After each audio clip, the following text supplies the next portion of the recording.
Sekarang kita lagi dikasih Allah momentum, ya walaupun momentumnya berangkat dari orang-orang non-muslim ya, kesadaran orang-orang non-muslim ya. Tapi oke lah, ini kita sudah dikasih Allah momen. Ada hadisnya loh. Oh gimana? Di akhir zaman Islam akan ditolong oleh orang-orang fajir. Nah, bukan Fajri ya? Bukan. Apalagi yang lain ya, tapi maksud itu ya memang ya itu tamparan bagi kita ya. Karena ya ternyata kita belum educated enough untuk memulai itu.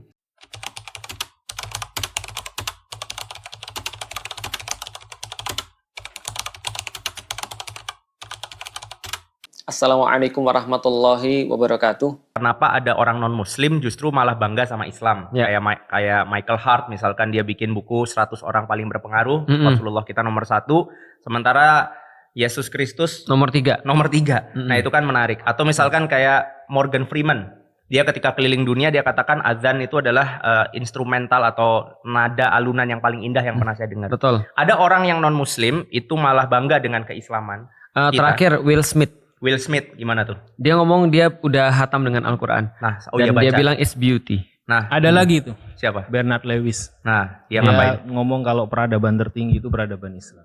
Nah itu ada non-muslim yang kemudian bangga dengan keislaman kita sampai mereka menerapkan syariah di level ekonomi atau apapun gitu ya. Tapi ada orang Islam yang Islamofobik.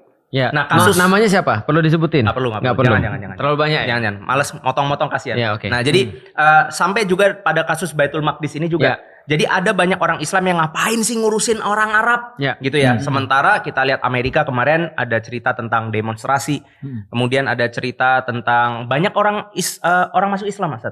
Jadi orang masuk Islam dan dia state di sosial media mereka tentang keislaman mereka. Karena apa? Karena mereka ngelihat bagaimana keimanan orang Islam di Palestina. Ya, itu sesuatu yang memesona mereka dan yang nggak mungkin mereka dapatkan dalam peradaban yang mereka jalani sekarang. Ya, mereka bingung kalau seandainya kami diberikan keleluasan kayak sekarang, kami masih bisa stres.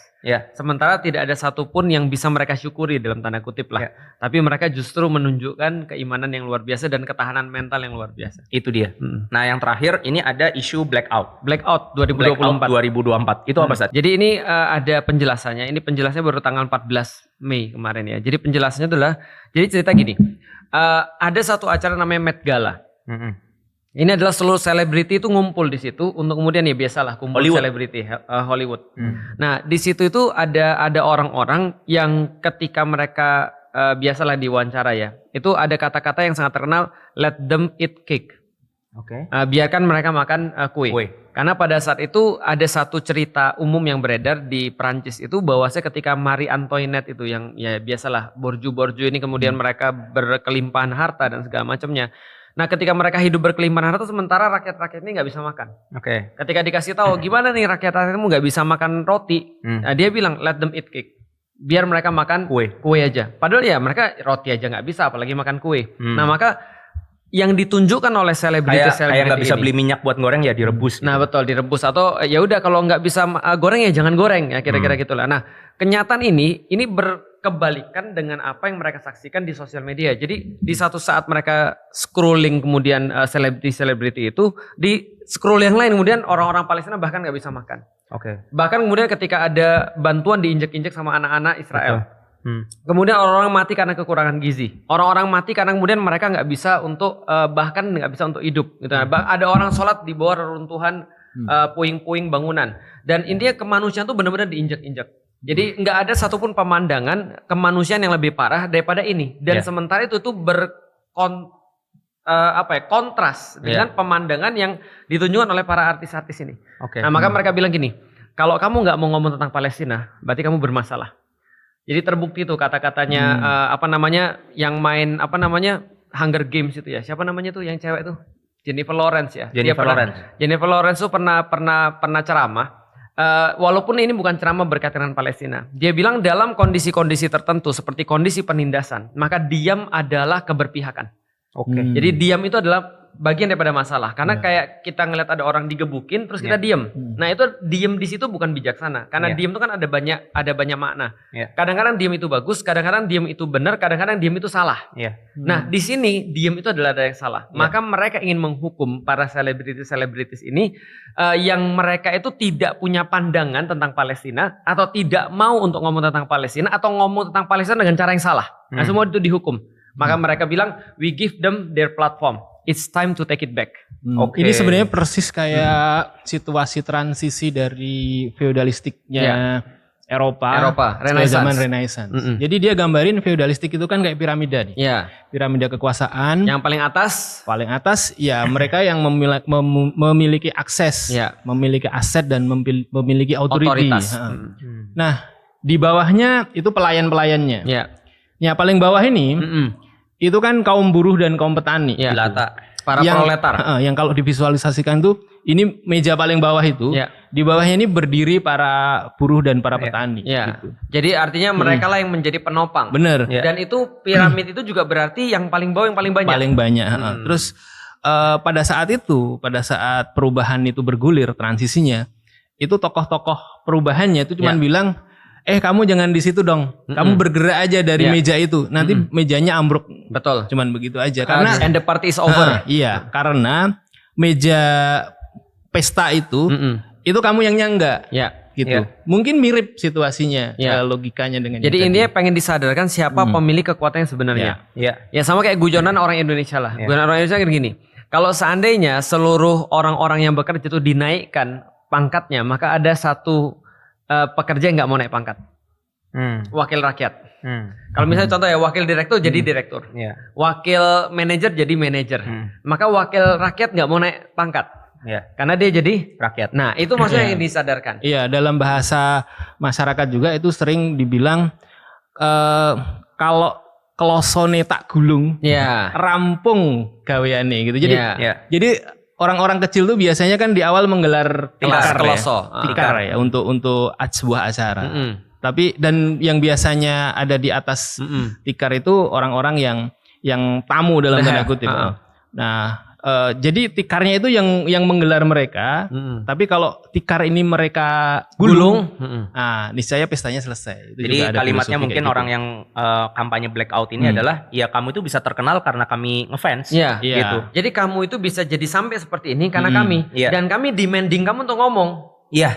Kalau kamu nggak mau ngomong, kami tarik balik nih amanah kami. Nah, kira-kira gitu. Nah, ini sebenarnya berkaitan juga dengan apa yang kita inginkan selama ini. Kita inginkan kan adalah sebenarnya keburukan-keburukan itu ada karena dikasih ruang. Karena ada pendukung-pendukungnya. Kenapa ada sinetron-sinetron yang nggak bermanfaat misalnya? Mohon maaf ya, menurutku sih tontonan-tontonan horor tuh nggak bermanfaat. Ada memang tontonan-tontonan horor yang bermanfaat. Atau infotainment. Gampangnya, ini kan sesuatu yang gak mendidik nih. Ada orang cerai lalu kemudian dijadiin sebuah acara, dibahas sampai dikulitin dan segala macam. Ini kan gak ada manfaatnya sama sekali. Nah tapi kenapa acara ini ada? Karena ada orang yang nonton. Kalau gak ada orang nonton, acara ini pasti juga akan ditinggalkan sebenarnya. Nah maka mereka berpikir hal yang sama. Kita black out aja nih. Nah sehingga kalau sorotan itu kita matiin, mereka tuh nggak ada yang lihat. Nah jadi kita lah yang memberikan sorotan tuh pada mereka. Maka it's time to take it back kata mereka. Nah langsung di-list sama orang-orang. Ternyata munculnya gerakan blackout ini langsung disambut sama semua orang di seluruh dunia. Ada listnya artisnya ada. Atau apa? Brandnya juga. Yang paling terkenal Taylor Swift. Itu kemudian langsung kan Beyonce, Mamam gitu kan ya. Segala yang ada hadir di Met Gala itu dan nggak ngomong apapun tentang Palestina. Jadi selama ini kan artis-artis kan mikir gini, ini ada kasus nih, ada kasus Palestina nih. Kalau gue diem-diem aja kayaknya aman nih gue. Kalau gue berpihak, nanti kalau gue berpihak di sini gue nggak dapat makan. Kalau gue nggak berpihak, kalau gue berpihaknya ke Palestina nanti gue nggak dapat makan. Kalau gue pihaknya ke Israel nanti gue dapat masalah. Gue diem aja. Nah sekarang digeser nih standarnya. Lu diem, lu masalah. Lu diem berarti lu pro dengan Israel. Yang ingat gak aku bilang pas pertama-tama? Sekarang itu semenjak 7 Oktober itu beda. Karena orang-orang netral aja itu jadi masalah. Sekarang nggak bisa netral. Netral is not a choice. Netral is not an option. Minimal dia state-nya menjadi tidak pro terhadap humanity. Ya betul. Nah apalagi contoh kayak gini ya. Ada beberapa brand yang diboykot. Kan kalau boykot itu kan terhadap brand atau terhadap barang, ini boykot terhadap orang, Mas. Jadi tradisinya gabung nih, tradisi cancel anak-anak Gen Z, karena memang Gen Z yang paling banyak memperjuangkan. Cancel culture itu ya? Ya, Palestina cancel culture ini sekarang pada orang, bukan hanya pada barang. Kalau pada barang kan namanya boykot. Kalau pada orang namanya cancel culture ya blackout ini. Nah, jadi kemudian mereka lihat nih, kalau kamu nggak mau ngomong nih, berarti kamu masalah nih. Nah ini anak-anak ini ngedesak supaya mereka tuh jadi mau ngomong. Kalau kamu nggak mau ngomong berarti kamu termasuk masalah. Sedangkan yang sudah diboykot aja itu kalau misalnya mereka kasih klarifikasi belum tentu dipercaya. Benar. Contoh ya misalnya McDonald misalnya. McDonald menyumbangkan buat Istiqlal. Itu dia mungkin berharapnya adalah oh Istiqlal udah endorse nih. Berarti gue nggak ada masalah karena gue udah baik nih. Malah Istiqlalnya yang di cancel sama orang. Benar. Dan orang-orang yang jabat di Istiqlal yang di cancel sama orang. Kenapa? Karena cancel culture ini yang buat adalah anak-anak muda yang mereka pengen lihat keberpihakan secara total. Nah maka artis-artis banyak di cancel. Dan sekarang blackout ini masuk ke Indonesia. Oh jadi ini kalau dalam konteks teoritik ini snowballing effect gitu ya. Efek bola salju yang cepat. Kalau dulu orang ngebayangin kan spasialnya jauh ya. Tapi itu kan di tempat yang lain. Tapi sosial media yang sudah sedemikian tinggi dan culture Gen Z yang dia open-minded, egaliter itu menjadi sangat mudah terwarnai, terpengaruh dengan isu ini. Sangat mudah untuk mereka menjadi sebuah gerakan yang masif. Dan ini lucu. Indonesia memang lucu. Kenapa? Karena di saat negeri-negeri lain sudah banyak banget mahasiswa-mahasiswa yang punya gerakan untuk Palestina ini, Indonesia termasuk yang terlambat. Dan Indonesia termasuk yang nggak besar. Ini kan fakta yang menyedihkan ya. Padahal tapi kita Muslim. setidaknya itu udah masuk. Artinya mereka tetap ada FOMO-nya. Anak-anak Gen Z merasa loh kok gue nggak ikut-ikutan, berarti gue bukan mahasiswa nih, maka dia jadi yang terakhir ikut. Iya. Jadi kalau bicara ekskalasi ya, ini sebenarnya meningkat ya. Dari sekedar simbolistik semangka yang waktu itu, ini sudah masuk pada aksi. Iya. Jadi tensinya naik nih. Betul. Tensi naik berdasarkan apa Mas? Edukasi. Karena kita lihat kalau orang-orang barat ya ketika mereka ditanya, mereka benar-benar teredukasi dengan apa yang mereka harus lakukan. Contoh ya ketika yang rame di Columbia itu kan ada Heinz Hall itu kan ya. Terus ada lagunya juga Heinz Hall. Kenapa? Karena mereka tahu yang mereka perjuangkan itu adalah Palestina. Salah satu simbolnya adalah si Hin ini. Gitu kan ya. Yang kemudian jadi korban ketika dalam kekejaman Israel itu. Dan mereka tahu tuh setiap nama-nama mereka, edukasi itu udah nyampe pada mereka dan mereka edukasi yang lain. Nah sedihnya kita diedukasi oleh bukan orang muslim. Itu. Sementara orang-orang muslim sendiri justru belum begitu. Tapi ya kita berbesar diri lah ya. Tapi balik lagi ke blackout. Nah blackout ini sekarang udah nyampe di Indonesia. Gerakan blackout. Padahal baru nih sebenarnya. Maka orang-orang Indonesia itu diminta ngelis artis-artis mana yang mereka nggak ngomong sama sekali tentang Palestina. Ini ngomong lokal dong. Lokal. Artis mana yang tidak sama sekali ngomong tentang Palestina. Yang kedua yang nggak jelas seperti apa standingnya tentang Palestina. Yang ketiga nggak pernah posting apapun, cancel. Jadi ini agak lumayan mumet sih ini kayaknya. Karena gini, artis itu kalau dalam analisisnya Everett Rogers ya, kalau masyarakat itu kan itu siapanya Steve Rogers. Itu ahli komunikasi yang memetakan masyarakat itu bentuknya kayak adaptasi kurva genta itu ya. Jadi artis itu genrenya populis. Dia ada di tengah. Ya, mainstream. Kalau di tengah ini sudah mulai bergerak, baru dia mau gerak. Itu perubahannya berarti besar. Gitu. Karena floating messnya itu. Jadi artis tuh gampangnya dia perlu orang yang duluan. Iya. Nah, ini berarti kita bisa lihat gelombangnya udah gede nih. Gelombangnya udah mulai nuntut kaum populis. Karena di tengah dia udah bukan lagi aktivis, bukan lagi cendekiawan. Itu kan yang di level adopters awal. Iya. Nah, itu sudah di majority, early majority dan late majority itu di tengah. Oh berarti sekarang udah desakannya sampai sana ya? Iya, kalau tadi infonya itu sudah mulai masuk ke ruang-ruang artis, ke ruang-ruang orang-orang yang ada di publik ya, publik figur, itu berarti sudah masuk ke tengah. Jadi kalau antum setuju nggak dengan blackout 2024? Saya pikir ini sebuah kemajuan ya. Kemajuan apa nih maksudnya? Kemajuan dari proses gerakan-gerakan sebelumnya. Kalau awalnya kan baru sekedar seruan. Lebih pada aktivitas kecaman simbolistik. Ini udah real kalau sudah masuk tengah itu berarti ada real action gitu. Sudah ada pilihan untuk bergerak. Dan ini Mas, yang menariknya adalah pemerintah ketar-ketir. Alasannya? Pemerintah di luar ketar-ketir. Karena kalau dari teori tadi, kalau artis sudah bisa dipaksa untuk masuk ke dalam ini, berarti berikutnya yang akan dipaksa adalah pemerintah. Iya, itu kurva turunan yang terakhir. Iya, betul. Iya. Karena yang paling akhir adalah justru mungkin kalau kebanyakan kayak kasusnya Renaissance, yang pertama meminta kan kaum cendekiawan yang terdidik. Lalu ketika mereka bisa mendidik kaum yang berikutnya, proletar tuh ikut-ikutan juga. Dan akhirnya kaum proletar dan cendekiawan ini semakin besar menuntut para influencer lah untuk berpihak pada mereka. Nah, justru pemerintah pada waktu Renaissance kan justru menjadi hambatan ya. Iya, kalau dalam konteks tadi kan ada namanya Lagarde. Itu jadi orang yang nanti akan di akhir tuh yang kata melihat ini semua sudah berubah. Ya udahlah gitu. Nah, itu karena itulah pemerintah represifnya luar biasa. Karena Amerika tahu begitu mereka mengiyakan para mahasiswa ini, mereka akan dituntut bukan hanya divestasi terhadap Israel, tapi harus kemudian berperan aktif dalam perdamaian di situ. Karena sekarang pemerintah Amerika justru bukan hanya netral, tapi mereka itu justru membantu kezoliman dan genosida. Karena sebenarnya berbicara speak up mereka mereka kan diminta speak up sama fansnya nih. Itu kan juga berbicara tentang konsekuensi kan. Konsekuensi yang jelas mereka akan hadapi adalah bagaimana sikap represifnya pemerintah tadi menutup akses mereka untuk berkarya. Mungkin aku mau ngomong tentang Palestina. Cuma masalahnya apa kabar kalau aku udah nggak bisa main film lagi. Terus gimana nih kalau panggung-panggung udah nggak bisa aku naikin lagi, aku nggak bisa nyanyi, nggak bisa konser dan lain-lain. Nah disitulah tantangannya. Kira-kira akan lebih cenderung kemana? Tapi itu gini berdasarkan apa tuh? Tapi lihat ya. Ini aku perlu ngasih antum ini. Ini ada satu artis. Ini taruh lagi nih ya. Taruhlah misalnya mereka para fans ini, mereka pengen Song agar. Hye Kyo bukan? Bukan. Nah, jadi taruhlah mereka pengen agar semua ini berubah. Artis-artisnya akhirnya menyatakan dukungan kepada Palestina. Ini ada satu ini namanya Michael Moore yang kemarin bikin rap tentang Heinz Hall. Itu kan ya, yang dia cerita tentang perlawanan orang-orang mahasiswa Amerika. Ini 6 hari aja 740k view. Ini 6 hari aja. Artinya satu artisnya menunjukkan dukungannya terhadap Palestina, itu langsung munculnya luar biasa.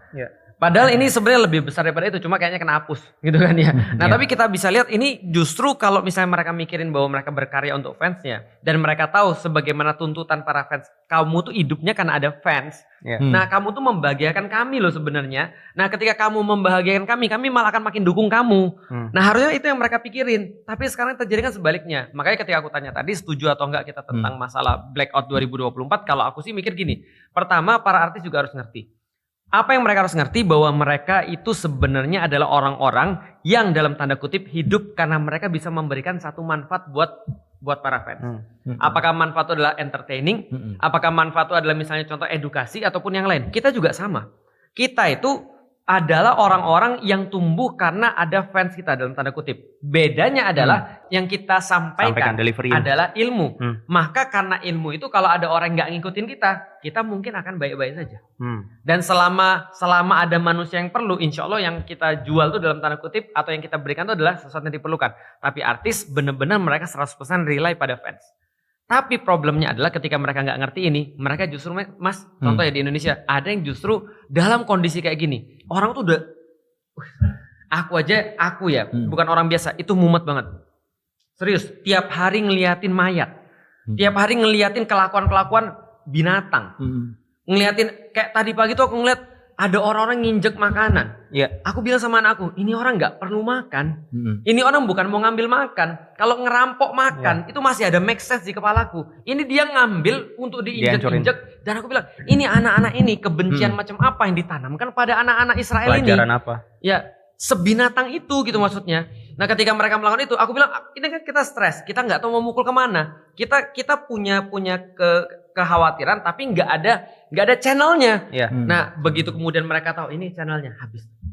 Makanya kemudian dihabisin semua. Nah dalam kondisi seperti ini bukan hanya mereka, ternyata artis-artis ini ada yang tidak hanya diem, tapi ternyata justru dukung produk-produk yang berafiliasi dengan Zionis.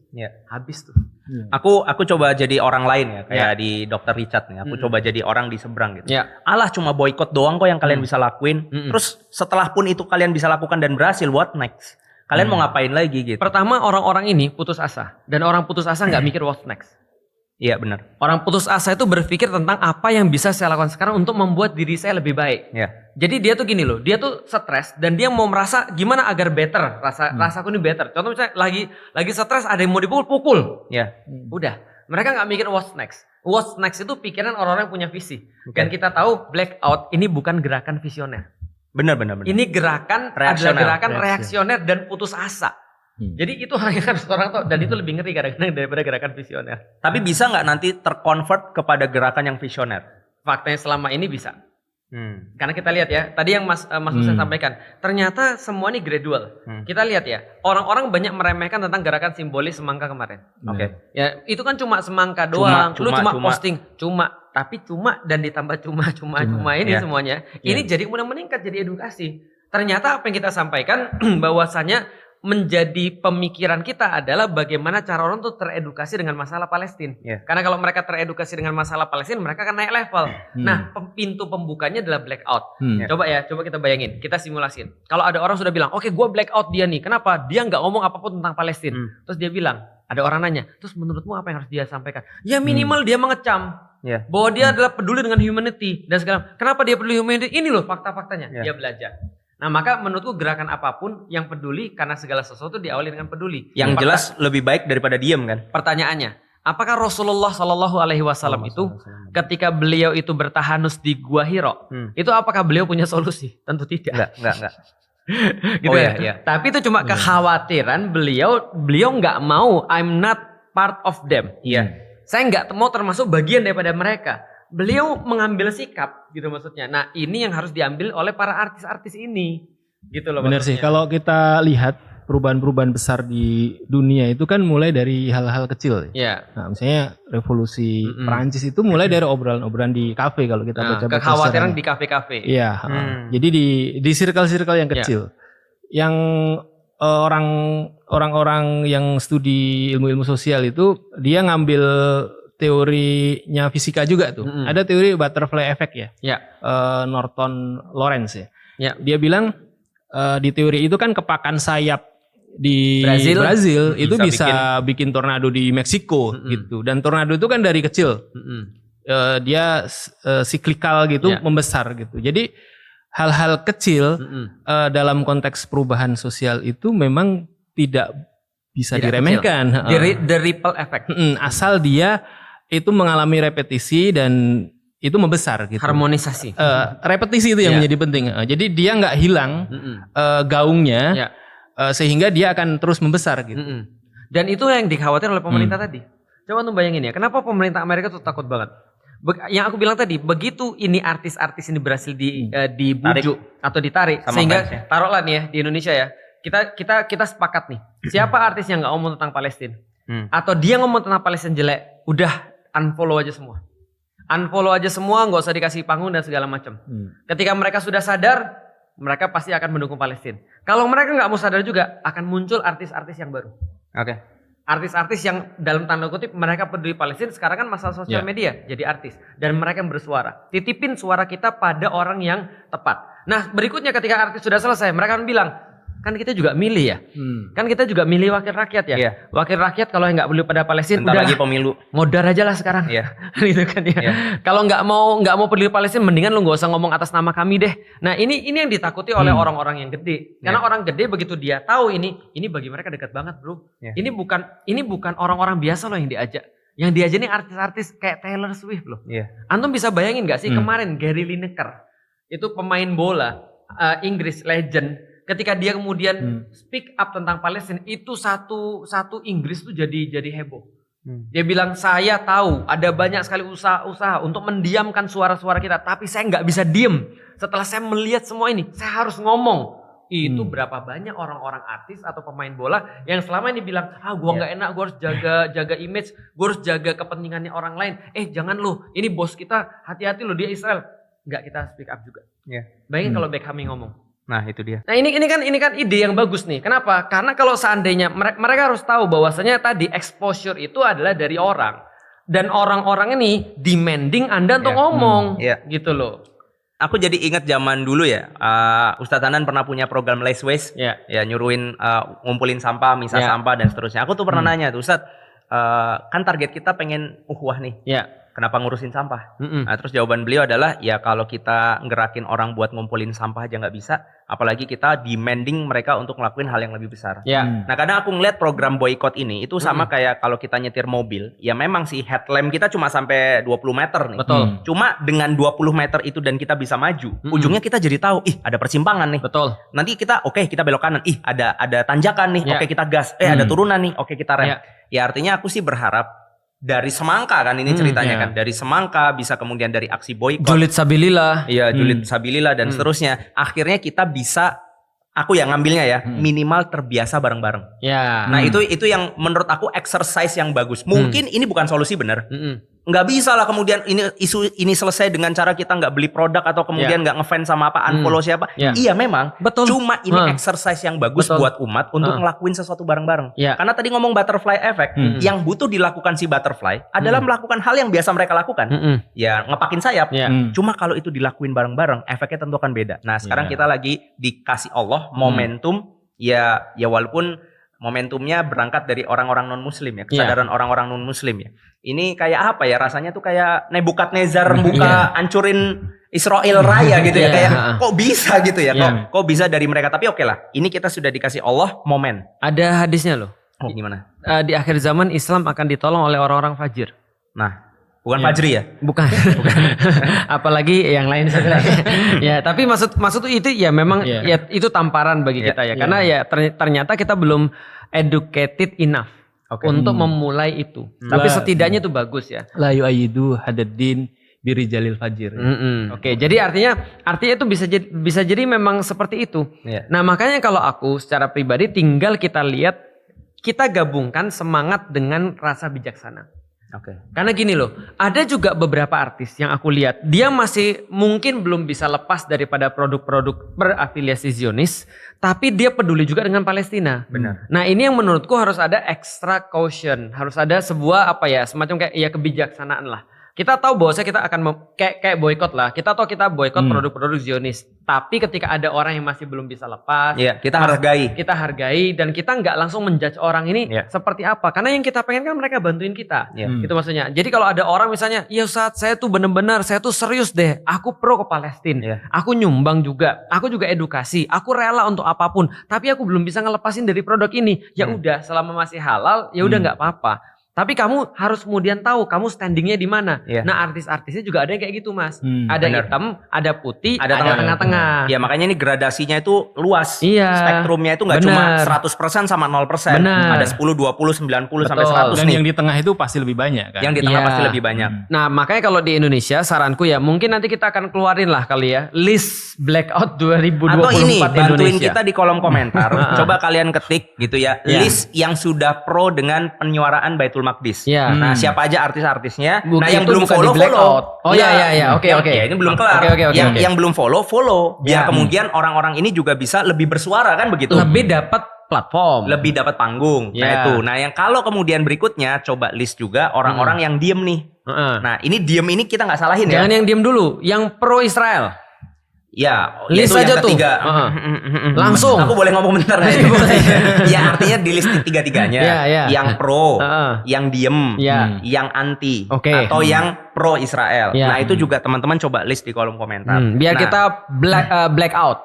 Kalau yang ngomong yang udah jelas pro Israel ini emang perlu sih kadang-kadang disentil telaknya dikit gitu ya. Nah, cuma yang apa yang disentil? Telak tadi. Oh iya. Aku nggak mau yang lain. Nggak sliding aja. Ya boleh di sliding gitu kan ya. Terserah lah mau diapain juga itu terserah kalian. Tapi yang tengah ini kita harus husnuzon dulu nih. Karena ada yang mungkin udah terikat kontrak dia nggak bisa. Ada yang kemudian dia masih belum bisa lepas. Dan seterusnya ya udah kita husnuzon. Nah itu perlu didakwain. Ya gitu, betul. Aku sepakat. Jangan juga sampai semuanya digebiah uyah. Jangan juga. Karena kalau kita gebiah uyah, aku khawatirnya ada orang-orang yang harusnya masih bisa diedukasi, yang masih kemudian bisa untuk pro kepada Baitul Maqdis dan mereka belum kita edukasi secara maksimal. Berarti kita sangat membuka tangan terbuka untuk program ini, tapi harus disikapi dengan bijaksana. Benar. Itu aja sih. Karena siapa kamu itu adalah kepada siapa kamu berpihak, gitu kan? Gimana mas? Iya. Siapa kamu? Iya, kamu itu, siapa? Kamu itu siapa? Berarti kamu itu adalah kepada siapa kamu berpihak. Gitu. Aku siapa tergantung kamu siapa. Karena kamu siapa tergantung kepada siapa kamu berpihak. Gitu. Karena ada orang bilang you are what you think, you are what you eat. Nah berarti kalau sekarang adalah kamu adalah dengan siapa kamu berada. Iya, karena gini, karena kita jelasin dulu ya. Pertama-tama ini bukan bentuk daripada kejahatan. Ya. Karena gini loh ceritanya. Karena kita punya pilihan kan. Betul, karena kita punya pilihan itu yang pertama. Yang kedua, teman-teman sekalian, kita harus tahu bahwasanya ini kondisi di mana kita itu tidak bisa netral. Iya. Makanya tadi pagi kan ya ketika Biden mengirimkan bantuan militer terhadap Israel. Bro, lu disuruh netral, itu loh mana ada orang netral di dunia ini sekarang di kasus Palestina nggak ada yang netral. Lo Amerika aja mutusin bahwa mereka ngirimin military aid kok. Gitu maksudnya. Terus kamu yang muslim terus bilang netral, itu bukan bijak. Itu bodoh. Benar. Bahkan itu netral sendiri itu bukan merupakan netralitas kan, dia pilihan juga. Betul. Non-blok itu adalah pilihan. Kamu blok mana? Blok barat atau blok timur? Aku non-blok aja. Aku nggak milih. Itu milih. Karena tidak memilih juga termasuk sebuah pilihan. Dan nggak memilih atau netral dalam perkara ini kejahatan kemanusiaan menurutku. Karena kenapa? Karena kita mendiamkan keburukan. Mendiamkan keburukan itu bagian daripada kejahatan. Oke. Kita masing-masing punya jalan lah untuk mensupport. Katakanlah misalkan stand up komedian dengan panggungnya, penyanyi dengan liriknya atau apapun lah. Tapi ada jalan kita bisa bareng. Gitu. Itu yang menarik daripada kasus blackout ini. Latihan untuk kebersamaan. Latihan kita bisa bareng. Dan satu lagi aku mau mesen. Memblackout orang atau ngeblok orang, mengcancel orang itu bukan melibatkan kita dan orang itu. Betul. Tapi kita dan aktivitasnya. Benar, bukan orangnya ya. Bukan orangnya. Jadi tolong banget ya. Banget disadari. Aku dulu bukan muslim. Berarti kalau ada orang dulu nggak suka sama aku, itu karena bukan muslimku. Berarti ketika aku jadi muslim, mereka jadi suka sama aku. Atau aku dulu jahat. Kalau orang tuh kemudian nggak suka sama aku karena kejahatanku, berarti ketika aku berubah, ada chance dia suka lagi sama aku. Tapi kalau dia nggak suka sama aku karena akunya, mau aku berbuat apapun dia tetap nggak suka. Artinya ketika kita meng-cancel public figure, dan ternyata next time akhirnya dia tersadar dan ikut bagian daripada kita, ya udah kita kembalikan posisinya. Nggak ada masalah karena ini bukan tentang orang, tetapi tentang activity. Justru kita akan support. Jangan seperti klub bola. Aku tuh MU. Lalu kemudian Mas Cahyo tuh Liverpool. Ketika MU kalah terus sekarang, aku mau ubah tim, itu nggak boleh. Kenapa? Karena nanti dihina-hina. Jadi kalau itu contoh, kalau itu dilihat dari orangnya, bukan dari aktivitasnya. Cuma yang jadi masalah emang kenapa antum MU? Tim tuh banyak, terlanjur. Ya udah itulah. Bisa gabung sama EVOS atau RRQ gitu. Bukan, itu beda circle. Oh beda. Itu beda server. Mohon maaf. Jadi intinya adalah aku setuju banget. Platform itu punya kita. Segala macam kemudian yang kita kasih pada mereka itu adalah hak kita dan kita bisa ambil kalau kita mau. Dan sekarang tunjukkan, jangan hanya unfollow, jangan hanya ngeblok orang-orang yang mereka pro kepada Israel ataupun mereka yang tidak pernah ngomong apapun tentang Palestina. Tapi saranku adalah unfollow juga sekalian yang enggak positif. Yang netral. Bukan yang netral, yang enggak positif. Yang enggak positif. Karena itu membuat kepala kita tuh susah untuk mikir. Kalau netral kesannya baik ya. Ya udah yang nggak positif. Iya betul. Sambil kemudian kita mendakwai. Siapa tahu tadi yang tengah-tengah tadi itu, yang masih diem, coba kita dakwai. Kamu nggak ngomong, ayo dong gitu kan ya. Coba kita posting dikit dan segala macam. Nah pemerintah juga sama tuh. Harusnya kita juga segerakan supaya mereka juga jangan netral. Jadi kita kembalikan posisi kedaulatan itu ada di mana gitu ya. Biar orang tahu ya kita itu berharga. Kita itu punya stand ketika kita tuh bisa bareng-bareng untuk ngelakuin sebuah hal. Jadi netizen, yuk ngaji terutama, Anda itu punya kekuatan, cuma Anda nggak tahu aja. Dan kalau Anda tetap kemudian memberikan alasan-alasan tertentu, gitu kan ya. Contoh ya aku udah pro pada Palestina, cuma kalau blackout tuh aku nggak sampai kayak gitulah misalnya. Udahlah nggak apa-apa lah, yang penting kita tetap ini segala macam. Ya itu juga menjadikan bahwasanya artis-artis yang nggak peduli sama Palestina ini, mereka juga punya alasan. Ya udah nggak apa-apa lah, toh netizen kita juga masih tetap follow kok. Nah sekarang tunjukin siapa yang punya sebenarnya kekuasaan dalam hal ini ya. Kekuatan bukan kekuasaan. Kekuatan dalam hal ini. Dan ingat tetap harus cerdas, bijaksana. Jadi kalau ada pilihan yang berbeda atau level boykot yang berbeda, kan ada tuh yang misalkan kemarin aku ngobrol sama Ko Dennis itu loh. Ya aku kan bilang, ya udah berarti kalau sekarang mau beli produk ini nih, berarti kayaknya kita harus beli second. Aku bilang begitu kan. Ya pikirku nih, stateku ya. Kalau kita beli second kan duit kita tidak ke perusahaan. Duit kita adalah ke user. Nah, cuma Ko Dennis bilang, iya cuma masalahnya kalau dibeli second itu berarti nanti harga secondnya bertambah. Harga secondnya stabil dan itu membantu juga secara tidak langsung. Jadi aku bilang, Oh iya ya. Berarti di sini aku ngelihat ada state juga orang-orang yang pro boykot. Artinya itu juga harus dihargai aja. Jangan sampai nanti kita ribut sendiri, lupa sama siapa yang harusnya kita pikirin. Benar. Jadi yang paling penting adalah keberpihakan itu kepada siapa. Kalau sudah punya keberpihakan yang sama, mbok ya baik-baiklah sama orang yang berpihakan yang sama. Bener. Ada orang sudah nyata-nyata, saya pro Palestina, saya benar-benar serius untuk membela Palestina. Cuma mohon maaf, saya belum bisa untuk sepenuhnya. Gak apa-apa, ayo kita peluk, ayo kita rangkul, ayo kita edukasi. Tapi antum gak suka dipeluk? Aku gak suka dipeluk. Karena aku kan bukan yang pro Israel. Ini ibarat di tanjakan, kalau kita naik mobil itu gak bisa netral. Kalau netral pasti mundur. Minimal gigi mobilku 1, berhenti. Gigi 2, gigi 3. Iya, gitu. Gak semua mobil punya hill start assist. Sama active cruise control. Iya, kita bukan ngobrol mobil ya. Iya. Tapi ingat ya, jangan sampai kita itu menjadikan gara-gara ini kita benci. Ingat lah, blackout itu tidak sama dengan benci. Ini adalah sebuah gerakan supaya orang itu mau mendukung kebaikan. Bener. Bukan gerakan untuk membenci orang. Jadi nanti larinya jangan, nanti gimana mereka makannya. Nanti gimana mereka segala rupanya. Itu adalah problematika yang lain. Gitu. Toh kan mereka ketika kemudian sadar bahwa dukungan itu ada di Baitul Maqdis, atas kemanusiaan boleh, atas Islam boleh, terserah dah. Nanti juga mereka lakukan itu. Mereka nanti juga akan balik kok. Itu tujuan kita.